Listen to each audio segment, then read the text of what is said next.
Ladies and gentlemen, good afternoon. We are delighted to have you, Secretary, with us this afternoon. I think it's a privilege because there's so much going on in the US. Here in Europe, our energy systems are being reshuffled. But before we talk about energy, we have to talk about the US and France, because we are celebrating this year the 250th anniversary of course, the United States independence.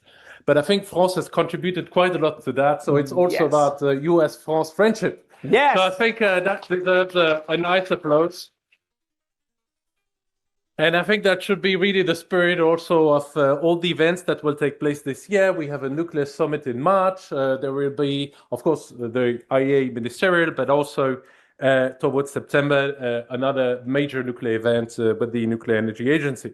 So a lot about nuclear, and I think that's also what brings us so close together, because there is probably no other country that is so passionate as the US is about nuclear, that has such ambition as France, and they have just been reaffirmed recently in our energy policy framework. So that goes into the right direction. But one thing we don't have yet is the 5-megawatt reactor you have been in, flying to Utah. So that is very interesting, and we, of course, will be looking forward to that. But Secretary, I think one thing in between Europe and the US is the following. We have a switch. We used to have for several years converging energy regulations and policies, but very little trade. And now we have diverging regulation and policies, but a lot of trade. And it's growing by the day. And I think, frankly, at the end of this year, we will beat the record of 2025 in terms of LNG exports from the US to Europe. Because if I look at the storage levels this year here in Europe after the winter, they will be so low that we will need to import much more US LNG. So we are probably going to hit close to 85, 90 BCM of gas by the end of this year. So it's remarkable. That would mean that basically US could supply up to 70% of Europe's LNG. And we are interdependent because obviously you don't have anywhere else to send that LNG. And we need this LNG equally because we have no other options around, or they are very complicated. So a lot is happening, but we have so many common challenges. The grid build out. We have to ramp up manufacturing of power electronics. We have to find the people to operate all these new infrastructure, to do all these investments. We have to bring more women into the energy sector because otherwise it won't work. I think we have to mobilize the insurance companies to insure all these new infrastructure, the data centers, the new nuclear power plants, etc., etc. So basically, that also brings us together. How do we address all these common challenges together? So a lot to discuss. Secretary, very, very happy that you joined us this afternoon. I invite you to take the floor. You have some remarks to deliver us, and then we'll have a conversation and take a lot of questions from the floor. Yes, thank you. Thank you. Thank you. Thanks so much. Please. So fantastic to be here. And yes, as my friend and colleague, Secretary Rubio said, we are children of Europe. The United States relationship with the nations of Europe is our longest and most important relationships. In fact, my wife is sitting in the stage right up here. We had lunch with one of our cousins today who's French. Her family is from Switzerland and France. My family, my descendants a ways back are from England, but that's what Americans are. The Industrial Revolution, the Renaissance, the Enlightenment, the age of scientific discovery, all of that started here in Europe. I'm a lover of scientific advancement and progress. And, my youth was reading about European scientists, European philosophers, European political organization, and leading ultimately to the modern world. So, yeah, I come in that very positive thing. But we diverged. We diverged in 2010 on energy. If you look back in the year 2010, energy prices were a little bit higher in Europe than in the United States, but not a lot, actually. Even at diesel, gasoline, electricity, just a little bit of divergence. In 2010, the United States was 25% of global consumption. And the European Union, the nations that then can encompass the European Union, were 25% of global consumption. Little larger population, little bit lower per capita income. Today, the United States is 28% of global consumption, and that same nations are about 17% of global consumption. We've had very little to no economic growth in dollar terms in the EU in the last 17 years. Man, I lament that. Like these are awesome countries, awesome businesses, awesome humans, awesome educational systems. But by making energy more expensive and unreliable, it's led to a deindustrialization, a lack of investment, and a harder to make ends meet. President Trump brought to Washington and to the United States for energy policy, he brought back common sense and humanism. You get energy wrong, almost nothing else matters. President Trump's an East Coast real estate developer. He's not an energy guy, but he instinctually gets energy. That the answer for America, and he believes for the world, all nations of the world, it's not just an answer for America, is more energy, massively more energy of all kinds that are affordable, reliable, and abundant. Well, my whole life, the goal was America's got to be energy independent. We've got to produce more energy than we consume, which we last did in the mid-1950s, long before I was born. That was our goal. And when I first met President Trump, talked to energy, I was like, and we've achieved it. He's like, well, that's the wrong goal. It's not energy independence. It should be energy dominance. We should produce so much energy that we can reshore all the industries we pushed overseas to Asia, as European nations did, even to a larger extent. We should be able to reshore those. We should be able to win the race in AI. And we should have so much energy that we can export it abroad to all our allies and friends abroad that today depend on hostile or unreliable powers. That was his vision of energy. Lots of energy, drive down prices, increase wages, increase opportunity. But in short, energy is life. The absence of energy is death, is despair, is poverty, is reduced opportunity set. To me, energy should be about two things. It's about humans and it's about math. Humans, because the only reason we consume energy is to make human lives better, and math. Are we investing in an energy source that will make energy lower cost, more affordable, more reliable, and expand opportunities? Or does the math make energy more scarce and more expensive and reduce the quality of human life? Humans and math. Before the arrival of modern energy, hydrocarbons, and all the other energy sources, geothermal, nuclear, solar, wind, they're all derivative sources of hydrocarbons. You cannot have them without hydrocarbons. But the first arrival of hydrocarbons, heat in the Dutch Golden Age in the early 1600s became the major energy source. The windmills are what you see in the paintings, but they were a tiny percent of Dutch energy. It was the use of peat in Holland that led it to become the wealthiest per capita nation on the planet and have a global empire. Coal was a larger resource that England very early on developed, started an industrial revolution, transformed the future of the British people. Hydrocarbons transformed global life expectancy from 30 years at all around the planet throughout all of human history until about 2 years ago to today, global life expectancy at birth is 73 years. That is energy. That is the difference there. And of course, when you have a better energized society, you can have a better social structure as well. There's longer histories about how energy resources enabled the end of slavery and the liberation of women and the structure of modern societies we have today. I won't go into that. But we've gotten off track on energy. And well, I should say, it's way too early to get off track. 1 billion people live a life remotely recognizable to any of us in this planet. Now, 1 billion people is a lot. The modern world's pretty awesome. We fly on planes and trains and cars. We wear fancy clothes made with and out of hydrocarbons. We have modern medicine. We have all these great things. That 1 billion people consume about 13 barrels of oil per person per year.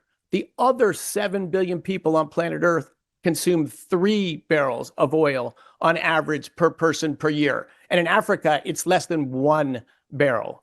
And of those 7 billion people, I've yet to meet one of them that does not want our standard of living.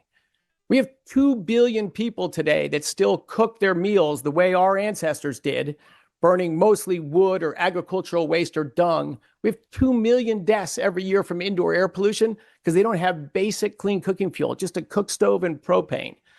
We have in our own country, in the United States, 10% of people before President Trump was elected, got a utility disconnection notice in the previous 12 months. Most of them did not get their utilities disconnected, but imagine driving your kids to school, struggling to pay your bills and thinking, how am I going to tell my kid? Lights could go out.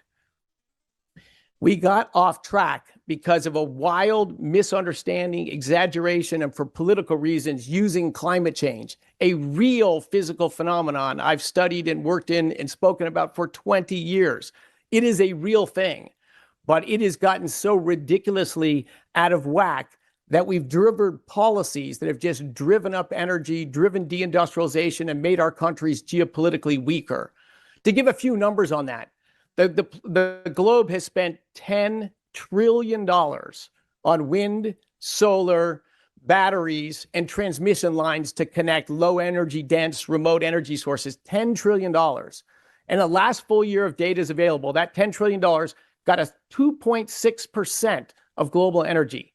1.2% from solar, 1.4% from wind. And that 2.6% actually is a very low value, 2.6%, because it's intermittent. And it's in the electricity grid where you can't have intermittency. You have to deliver firm electricity. So its impact of a modest amount of energy has to drive up electricity prices. 28 states in the United States have renewable portfolio standards. On average, they have 50% higher electricity prices than the other 22 states. And of course, in Europe, you've far surpassed even California. France has been a star, but if we look to Germany and Denmark and United Kingdom and people that have embraced the climate movement to an extreme, they've just driven prices so high that they produce meaningfully less energy and meaningfully less electricity today than they did 17 years ago. So they've driven the price up and the quantity down, and the economic and geopolitical consequences are there for all to see. And what was this all in the name of, right? It was, if you spend $10 trillion and you only change 2.6% of the energy system, you're not solving climate change. You're not changing global emissions. In fact, when the IEA, International Energy Agency, was formed 50 years ago after the Yom Kippur War, we got about 83% of global energy from hydrocarbons. Last year, we got about 83% of global energy from hydrocarbons. That's oil, gas, and coal. And what was the largest source besides that 83% from hydrocarbons? It was the same 50 years ago as it was today, wood. Wood, fortunately, has gone down from 12% down to only a little less than 6% today. Thankfully, that's declined. That's the biggest health impacts. But it's still twice wind, solar, and batteries combined. So we need to be sensible about energy. We say it's in the name of fighting a crisis. Well, deaths from extreme weather last year, among the lowest ever recorded.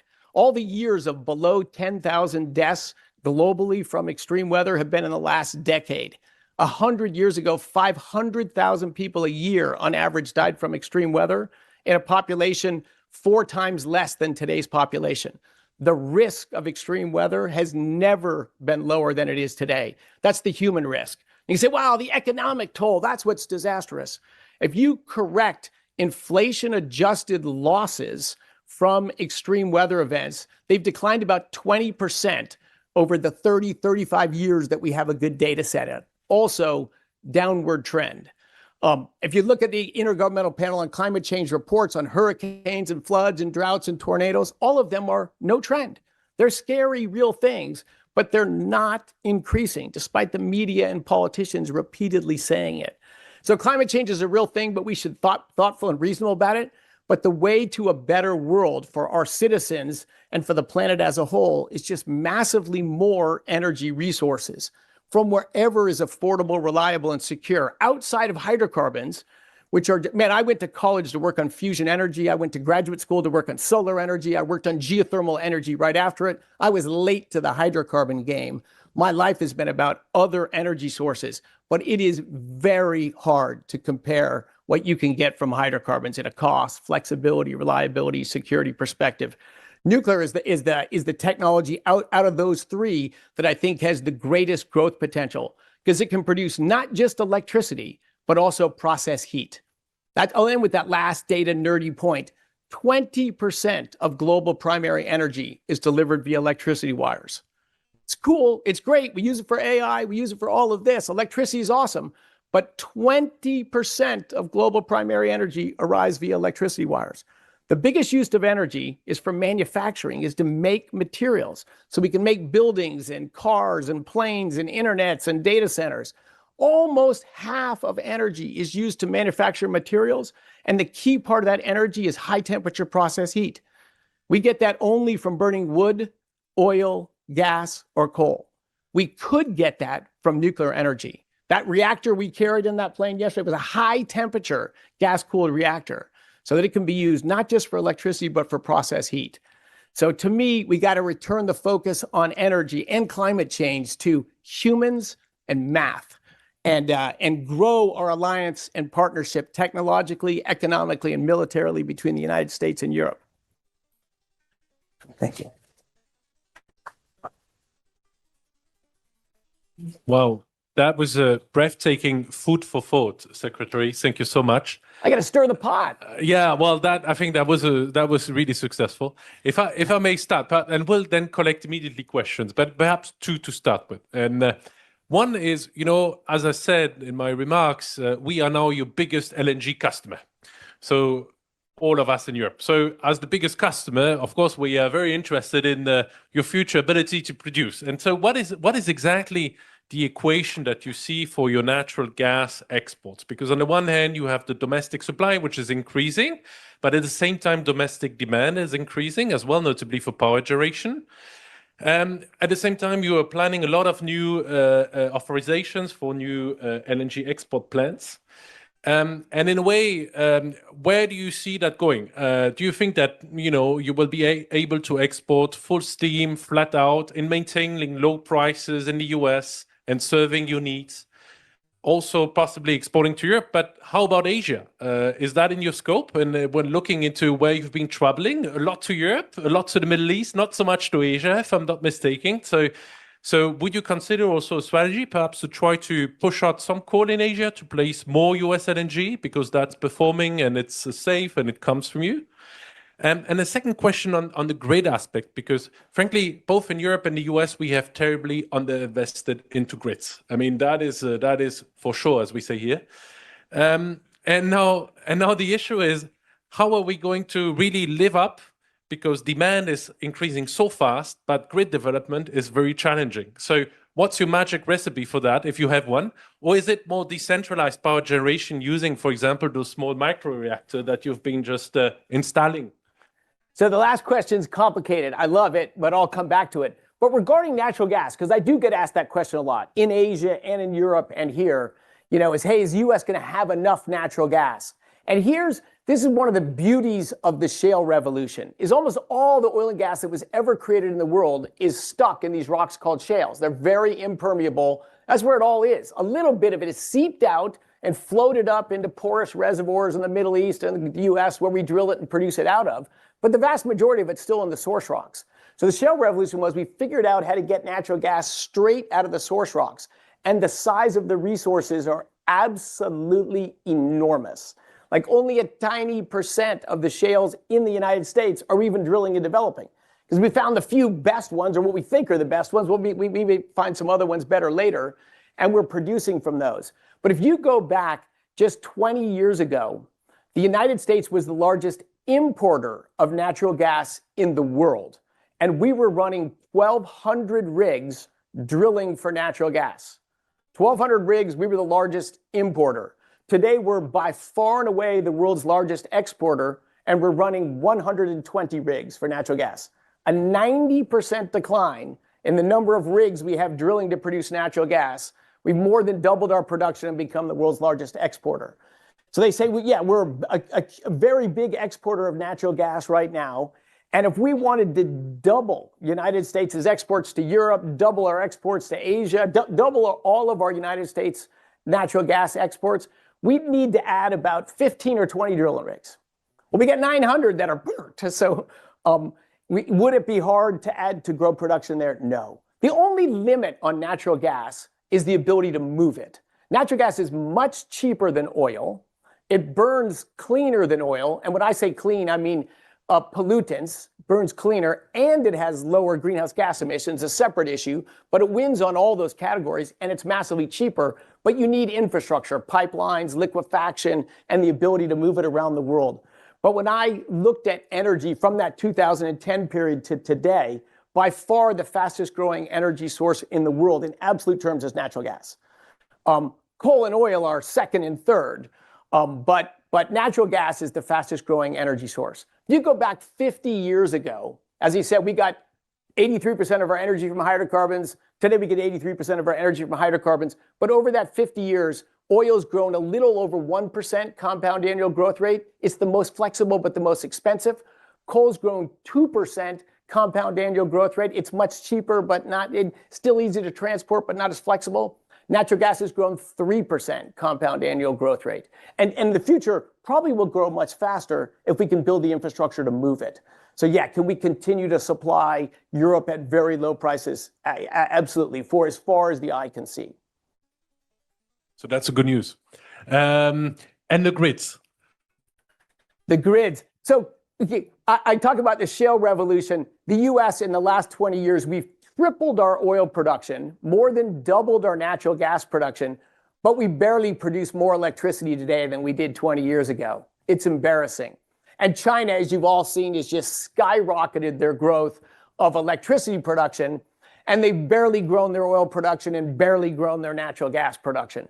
But in their case, maybe it's technology and resource base. In our case, it's just a regulatory regime that we made it expensive and cumbersome and messed up markets to build and sell electricity generation. Part of it for crazy climate policies, part of it just for the structure of electricity markets. Let me give one example for that. People tell me with AI coming on, and in the United States, we ended the subsidies, or ended is even too strong of a word. We're phasing out the 34-year-old subsidies for natural gas and solar energy, and we're just going to end the start of them. They'll roll out in a year or so, and then we'll still pay them for 10 years after when something comes on. But so the Democrats say to me, well, why we need all the electrons on the grid, all the electrons on the grid. That's not how electricity works. It just matters if you can supply electricity at peak demand time. In the middle of the day, we have hundreds of gigawatts of spare capacity. When the wind comes up and the wind turbines blow, it just means a natural gas or some other power plant turns down to accommodate that wind. You know what it saves us when we don't generate that electricity from natural gas? 2 cents. We don't burn 2 cents worth of natural gas, and we send a 4-cent subsidy check to the producer of the wind power, who also gets paid by the utility, who also has all the transmission lines into the rate base. So we made it so it didn't make sense to build new electricity generating stuff unless you were on the government subsidy take. And we paid the same amount for electricity that you don't know if it's going to be there, might be there, might not be there. We just had a very cold spell in the United States. In fact, we had the largest ever draw, 1 week draw out of natural gas ever in United States history. And that's significant because natural gas is the #1 heating fuel in the United States, and it's by far our largest source of electricity. So we had a widespread, large cold front. We drew a huge amount of natural gas to keep the lights on and people's houses warm in New England at the very peak demand time, because that's the time that matters. If you're 10% below the peak, still got spare capacity. And you could put a data center on if that was the peak, but you have to be there at the very peak demand time. At the very peak demand time in New England, wind, solar, and batteries were 2% of New England electricity. Burning trash and wood was 3%. You know, a lot of days it's windy, but when you've got a high pressure cold front sitting there in the wintertime, which is increasingly when we have peak demand times, there's no solar and there's very little wind. So you have to have all the other generation capacity. The United States grid runs on nuclear, coal, and gas, and some hydro, but we're not developing any new hydro. But essentially we are gas, coal, and nuclear. It's gas, nuclear, and coal in that order in total electricity generated in the United States. But at peak demand during all the storms, it was gas, then coal, then nuclear, because coal could ramp up a lot when we needed a lot of electricity. Nuclear was reliable, steady Eddie, very flat during that.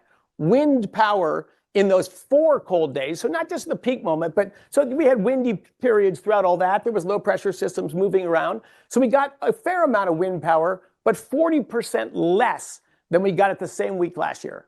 So if you get to peak demand time and your output consistently goes down, that's not very valuable. Yes, and then you need obviously storage, battery, or demand side flexibility that can also come into play. And yeah, we have 3 or 4 minutes of battery storage in the United States. Take all the batteries in the United States, including in all the electric cars, we can store our electric grid output for 3 or 4 minutes. Yes. So the storm was several days. So, but battery costs are down, so you can put even more. But definitely, there is a role for batteries to move electricity and shave that very highest of peaks. But they're orders of magnitude away from being meaningful energy storage for the ebbs and flows of demands. But so did we also find out in Europe that in deep winter times, well, solar panels are covered by snow and you have less wind, obviously. So the flexibility issue is the same. And so hence, we are going to build a few gas peaker plants, notably in Germany. And I think that makes a lot of sense in these circumstances. Can I ask the room for questions? I'm sure you have many. Just raise your hand or in the back and here in the front. So we'll start in the front and then we'll move in the back. So 2 here and then 2 there. Yes. Secretary Wright, it's an honor to welcome you in Paris, and thank you so much for selecting Orano for supporting the U.S. objectives to restore its domestic enrichment capacity and to stop its reliance on Russia for the import of enriched uranium. Also, thank you for that partnership. Yeah, thanks so much, Secretary Wright. Also, I would like to applaud you and your team for launching this IFRI for the nuclear life cycle innovation campuses. As you know, also Orano, we've been the Western world leader in reprocessing and recycling. We've done it for 60 years. And we're currently in discussions with several states in the Midwest, on the East Coast, to help them answer this RFI. So I would like to know your vision regarding reprocessing. What are the next steps to see the United States restore also its reprocessing and recycling capacity, as it has started back in 1944, to convert these 95,000 metric tons of spent fuels from a liability into a significant asset for national security and energy dominance? So fantastic. So I should say as well, Orano is a French company and a fantastic company. The whole suite of nuclear technologies. We have let too much of our nuclear industry atrophy in the United States, and we're trying to stand it back up. And we have many efforts in that front. And Orano is a key partner in doing just that. We banned reprocessing foolishly way back in the 1970s. All the first run fuel rods are in, and we don't have permanent repositories, so they're in swimming pools or in dry cask storage. We want to have a nuclear renaissance. We got to get serious about this stuff. So we will start reprocessing, likely in partnership with Orano. We're going to reestablish uranium enrichment in the United States, some with American companies, some with our partners from France. And our idea, so in the United States, we've tried to find a permanent repository of waste, and they've had, I think, the wrong approach. They picked a place in Nevada and told everyone it will be here. Well, if you tell someone you're going to post something on them, my answer is, no, you're not. No, you're not. And that's what everyone said. No, you're not. And so we said, we're going to do it differently. Who wants to host a nuclear innovation campus that'll have reprocessing and fuel fabrication and enrichment and nuclear reactors? And of course, after you reprocess the remaining amounts of long-term waste that needs to be disposed, you dispose right there. Oh my God, every governor's my best friend now, beating down our door and wants to compete for this. So I think we will, through just opt-in market mechanisms, we're going to develop multiple long-term repositories for nuclear waste because we want to see nuclear grow. We see it as a great long-term energy source. Since our industry's atrophied in the short run, it's going to move slower than we like and be more expensive than we like. But if we can get volume up and innovation up and time down, we believe the costs will drive down a lot. So we are big believers in a renaissance coming in nuclear energy in the United States and around the world. And we appreciate your partnership in that. Yeah, I think that's a great success story. And by the way, we have a great underground waste disposal site in France, which you should visit because it's really state of the art. And it is a facility where all the data is freely available. So you could also learn a lot from that in the US. I was planning to visit that and the reprocessing on this trip, but calendar didn't let me do it. But they are high on my list to visit. Wow. Yeah, the French have been leaders in this area. You know, hats off to France. Excellent. A question here? Thank you. Thank you very much, Mr. Secretary, for your remark. It's great to see you again. We met in Washington at the NPC in December. We're very honored to be members of the NPC through our chairman, Andrew Gould. Yes. There's never been a Secretary of Energy in the US that knows more about oil and gas than you do from your background in the industry. My question is about oil and gas, specifically about methane. Methane is a super greenhouse gas, 80 times more the warming power of CO2. US methane emissions are being constrained to some degree by the producers in the Permian and the other tight oil and gas basins. But the aggregate level of emissions is going up and regulations are being rolled back. So my question is, isn't that upside down? Wouldn't it make more sense to kill methane emissions than to kill methane regulations and to use the methane for data centers in the US and for exports to Europe? No, absolutely. But of course, in the U.S., methane intensity has gone down dramatically, particularly when you look at straight natural gas production. You talk about associated gas production with oil things, room for improvement there. But that has continually gotten better. I was a producer in North Dakota 15 years ago, wildly different world. Those have continually gone down, but not for regulatory reasons. They've been gone down for investor concerns, employee concerns, just kind of do your right thing. We had an idea and did pass at the federal level a methane regulation that would have been a total disaster. It would have just destroyed all the small producers.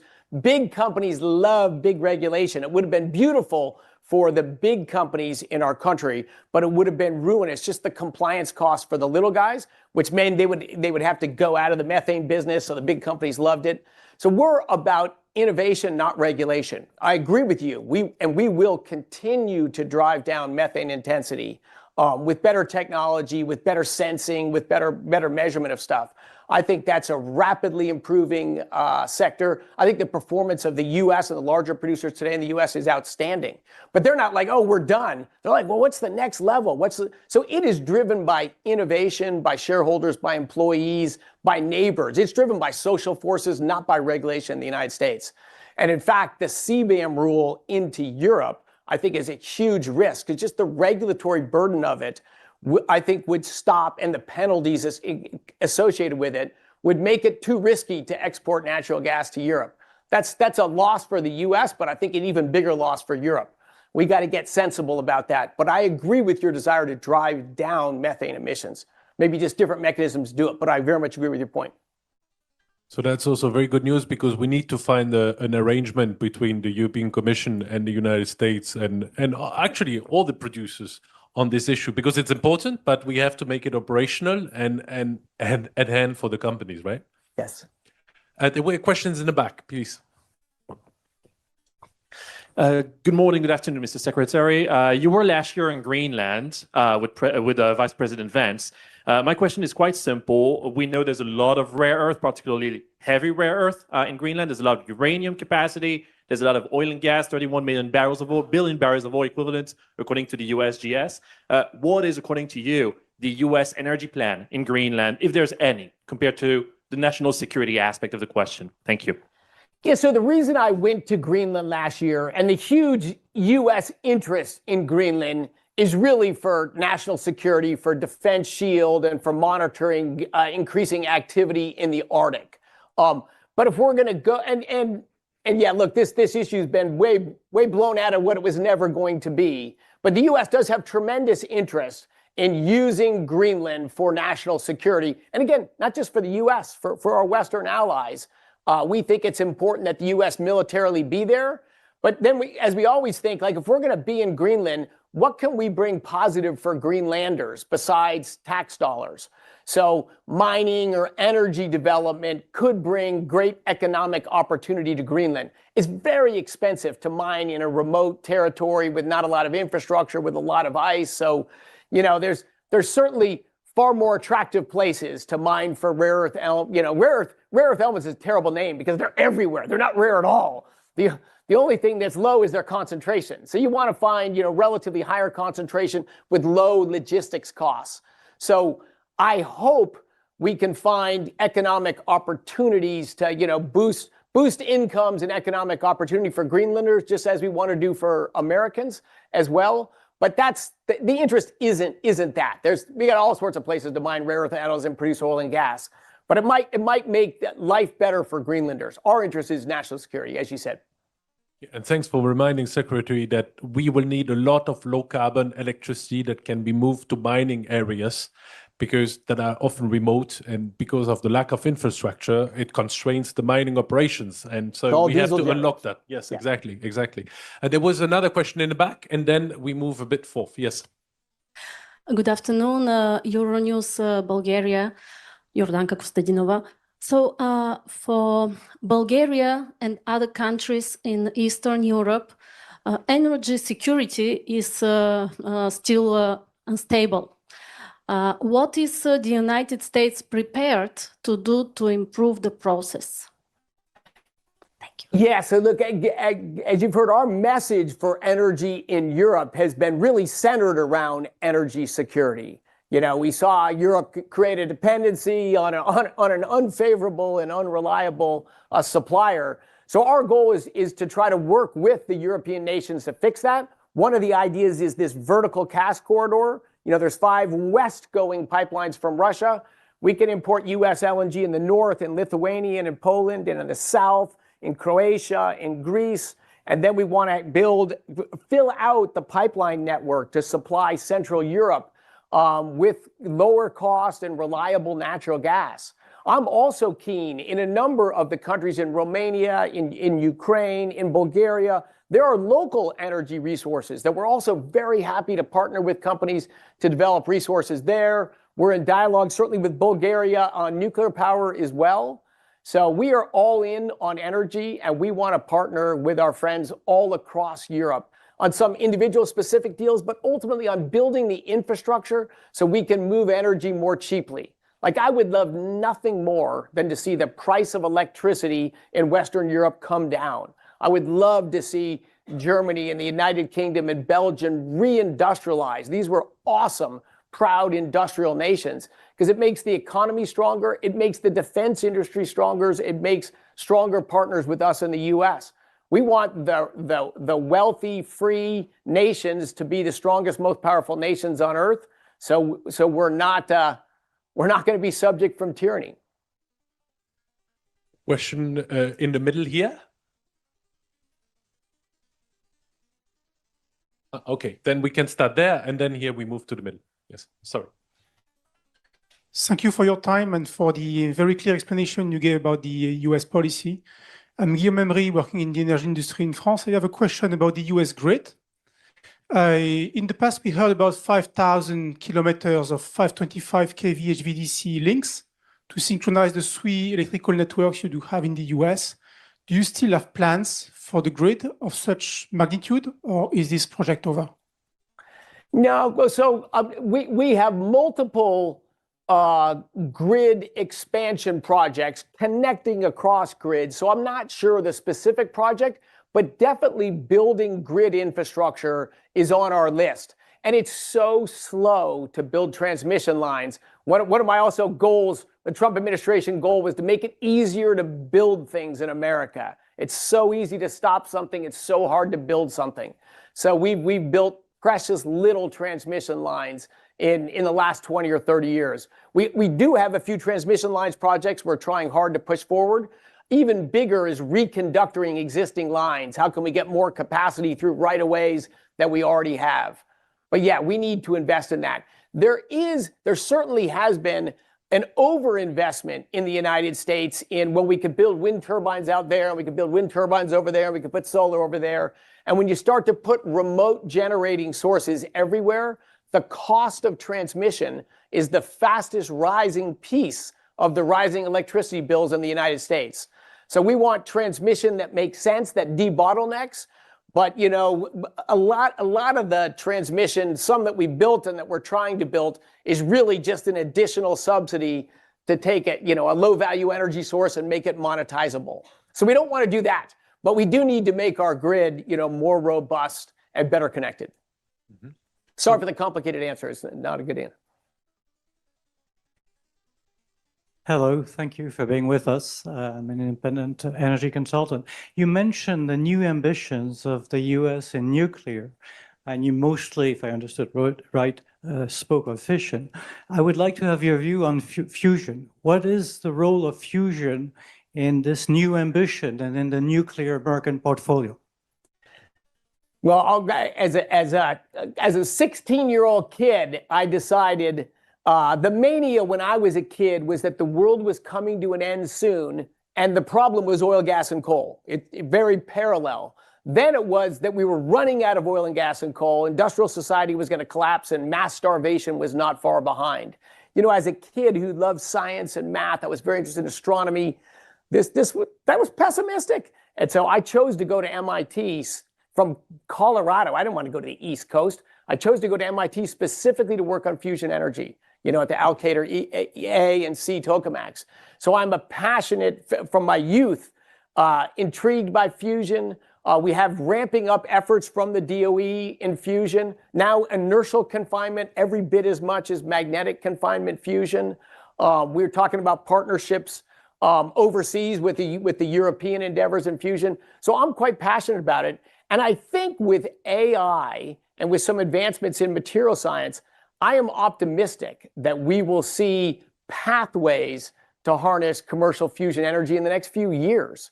As you know of our Livermore at the NIF facility, but, you know, of course, that's just at the thing, that's not at the wall plug. But we have at least two very serious inertial confinement businesses that I think are gonna leap way past what we did at Lawrence Livermore National Labs, and with Commonwealth Fusion and others in magnetic confinement and even in the electromagnetic implosion fusion. So in any case, I'm bullish on fusion as well. But people always say it's not the cost of the fuel that matters. People always say, well, solar's free because the sun's free. Well, you know, it's the machine cost that matters, right? For natural gas, electricity, the cost of gas isn't even a big piece of it. It's the machines. So the question is, can we build fusion machines that are cost competitive with fission machines? And if we can, it would be fantastic. And if they're even better, you know, to me, more energy is better. Yeah, if we had twice as much electricity in the United States today, all of it would be consumed rapidly with the speed we can build data centers and reindustrialize manufacturing. So yes, we want to drive fission forward. We want to drive fusion forward. Are you in the fusion industry? Not yet, but I can assure you. Right. I can assure you that we hosted also Commonwealth Fusion System and their European partners. And very recently, so we get acquainted to all these progress, which was remarkable. And then we have ITER, of course, here in France. Yes, yes. And the Commissariat à l'Énergie Atomique. And by the way, Germany has a huge ecosystem. Italy has one, France has one. So one more thing in common. So I'm sure we will deliver on that. That's maybe a good news to come sooner than what we anticipated. Question over there in the back. Thank you for taking my question. My name is Fabrice Naudet-Langlois. I'm a journalist with the French daily newspaper Le Figaro. Secretary Wright, I think you traveled just a couple of days ago in Venezuela. Can you share with us some details about what could be the prospects for oil production for US companies, and what are the incentives for US companies to produce, to invest in Venezuela? Thank you. Yeah, great question. So, you know, Venezuela has just been, 26 years spiraling down from one of the wealthiest countries in the Western Hemisphere to a country in dire poverty. 8 million people, the largest outward migration from a country in modern history, and the first time that about 6 million of those 8 million people left Venezuela to go to even poorer countries. You know, that's the situation on the ground in Venezuela: drugs, crime, and troubles. So the U.S. interest in Venezuela is mostly geopolitics. But because it has such enormous energy resources, President Trump's always thinking through a lens of commerce. How can we impact the Middle East or this country or this region or this state economically? We don't want to use force. How can we do something economically? So with Venezuela, there's long been a blockade, or sanctions on their oil exports, which just never enforced. President Trump said, we're going to enforce a quarantine on the oil exports from Venezuela. And I bet you things will change pretty quickly. And they did. So I started in dialogues with Venezuelans about how to do something that benefits both of us here. They obviously want to be able to sell their oil. So we now control the sale of that oil, but all of that oil goes into an account in their name, and that money goes back down to Venezuela. And so what it allows us to do is have enormous influence over their behavior. Like when I was down there, there was a giant free press spray outside of the palace when we walked out of the palace. I don't think they'd seen that in certainly over 2 decades. We've seen the release of hundreds of political prisoners. There's still hundreds more. There's still a long room to go. But the goal is to use energy, commerce, and trade, not American soldiers, not American tax dollars, to try to fix a hemispheric problem that's hurt our country, that's hurt the hemisphere, and certainly been devastating for Venezuelans. The optimism of people's faces on the streets when I was in Venezuela was tremendous. So back to oil production, it's a little less than 1 million barrels a day today. I think you'll see several 100,000 barrels a day of additional production by the end of this year. World oil demand grows by about 1 million barrels a day per year. So could be 30 or 40% of incremental oil demand this year will come from one country, from Venezuela. A little bit of downward pressure on oil prices there. And then, of course, in the coming years, much more dramatic increases are possible. Will be a fantastic race to watch between Guyana and Venezuela. Who ramps up fastest? But we're looking forward to see that. Indeed. There were questions over there. Yes. Thank you very much, Secretary Wright. Ian Johnston from the Financial Times. I had a question about the IEA that you're in town to go to tomorrow and the following day. You'd previously described their outlooks as being nonsense, particularly with regard to peak oil demand. They've since brought in their current policy scenarios and changed a little bit. I'm wondering, are you still considering reforming or pulling out of the IEA, or are you satisfied that they are adapting to your demands? Yeah, okay, well, definitely not satisfied. We're not there yet, but I should give Fatih Birol and the leadership there some credit. Yeah, putting back in the current policies thing, that's certainly a step in the right direction. There's a focus now on a clean cooking fuel initiative, which we're also doing in the U.S. government. I mentioned that earlier. We have 2 billion people and over 2 million deaths per year on a solvable problem. That's just energy and infrastructure and even a relatively modest amount of money, but yet you never hear about that stuff. But now they're talking about it, and Fatih himself has in the past. But yeah, we want to meaningfully move the IEA. There's only 3 organizations that collect careful energy data. As they said, energy is the infrastructure of the world. It's very important. I don't want 2 energy agencies. I love having 3. But that IEA, for the U.S. to remain a long-term member, has to finish the reform.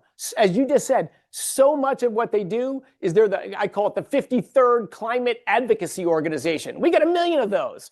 We don't need a net zero scenario. That's ridiculous. That's never going to happen. Net zero 2050. Then all these other things. These are just politicians' dreams about greater control, and we can drive up the price of energy so high that the demand for energy will plummet. To me, that's inhuman, that's immoral, it's totally unrealistic, it's not going to happen.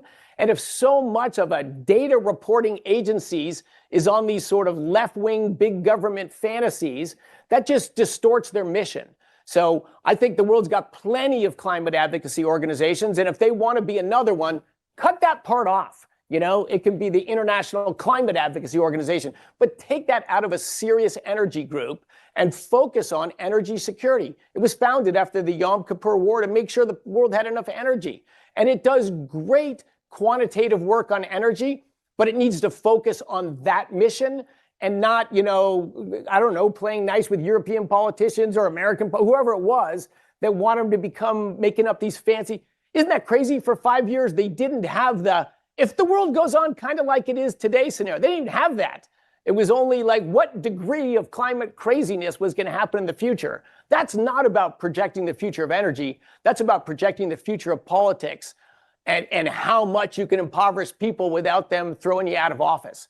So yes, we're not done, but if it goes back to what it was a fabulous international data recording agency. It was getting into critical minerals, was focused on big energy issues. We're all in on that.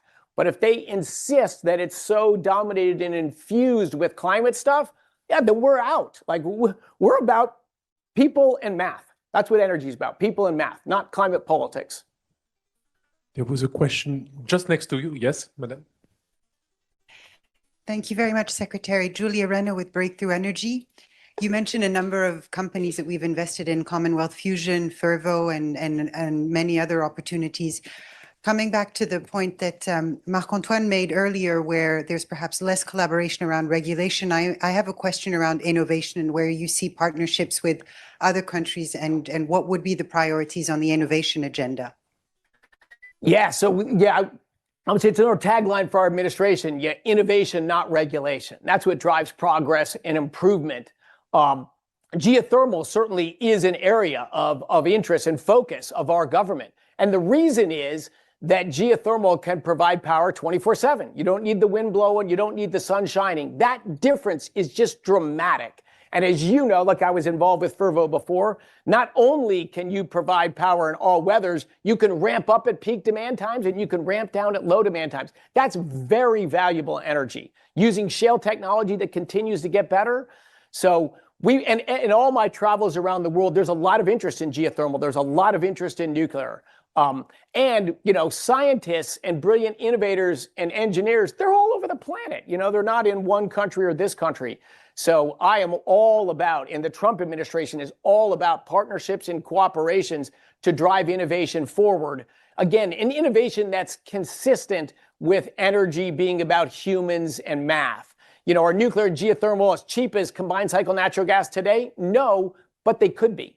If they could be, innovation could get them there. That's worth investing in. But if you're only going to produce energy, you know, when the wind is blowing, it's just, if they were free, it wouldn't really be a value add because you'd still have to have transmission lines connect and operate, and you still need all the same kit for when it isn't blowing. So we don't want to spend money on things we don't think add to the energy system, but we're all in on innovation and everything that could.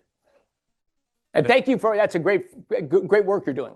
And by the way, I think in Europe, we think the same about geothermal. We just need more of that. So, and we have the capability. So that's one more point of convergence. So we'll take a last question here because time is running out. Nice to have all your speech today and your views. Just one question about, you spoke about production, a lot about producing more energy, etc. Is it not a real topic just to consider also what I call recycling, which is trying to get the best energy also from waste and things like that? And I'm thinking obviously of the aircraft industry and all what could be done around the SAF, and also all the, let's say, the waste is there, and you can reuse it. It's also an innovation topic that could be dealt between the United States and Europe. So what are your views about that? Yeah, well, you mentioned SAF. I've just never seen math that looks encouraging on large-scale biofuels. But as far as waste heat and efficiency and all that, 100%, you know, to me, that's a way of getting more energy. That's just another way of getting more energy. In this book I wrote, kind of a summary of energy and climate change and history of energy, I show a plot in the history of efficiency from energy use. Humans are ingenious. So all the time we have data, we continually get more efficient at using energy. But people often think, well, for 10% more efficient, it means we'll consume 10% less energy. It never works that way, right? Because if you're 10% more efficient, it means you've lowered the relative cost of energy, which means there's even more uses for it. So efficiency sort of just makes energy even more valuable, and it helps drive the demand. But I totally agree with you. There are great technologies to capture waste heat, to be more efficient users of energy, to build better machines. You're right, I didn't talk about that, but I should have. Or I should have mentioned it. I agree with you. Also, very important stuff. Secretary, it was a breathtaking hour with you, which has run so fast. It was fascinating to see that it must be great to work for you because you have no notes. So your staff must be really relieved, and I'd like to thank also your staff for making sure you come to join us for this conversation, and also all the colleagues that made it possible to welcome you, and of course all of you who came so numerous today. Secretary, we have We hope to see you back in France soon. We are grateful that the IEA is still there and that you are still part of it, because that makes you come. But we hope you will be able to also join on other aspects and to come back to IFRI. And we, on our turn, I think we'll all love to come for the final, for the soccer final to New York on the 19th of July. And I think it will be France-US, that's for sure. Now, who will win? Well, I have an idea, but let's see. Yeah. France has been outstanding in football recently. So yeah, incredible team. I should have said also, of course, incredible scientific and mathematical history. Oh my God, has France produced some just unbelievable scientific pioneers that have influenced everything I do and in my life. And you also mentioned my team members at DOE. They're not the lucky ones. I'm the lucky ones. When I got this job, I've been an entrepreneur my whole life. I've never been in government, so this was way out of the box. I get asked to serve your country, yeah, of course. But how many people, and several of them sitting right there, that were mid-career, had kids, doing their lives, that said, hey, if you want me, I'm in. I can't believe how many people uprooted their lives, plummeted their income, and said, absolutely, I want to come help better energize the country and serve the mission. So I'm thankful and proud for the awesome partners I have. And also thankful and proud to be in this fantastic nation of France, and the French people that have changed the world. And one could certainly our most important ally in our Revolutionary War, and our very, very important ally in every major American endeavor. So thank you all. Thank you so much. Thank you, Secretary. Thank you.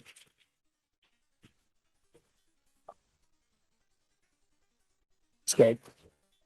It's fun. Thank you so much.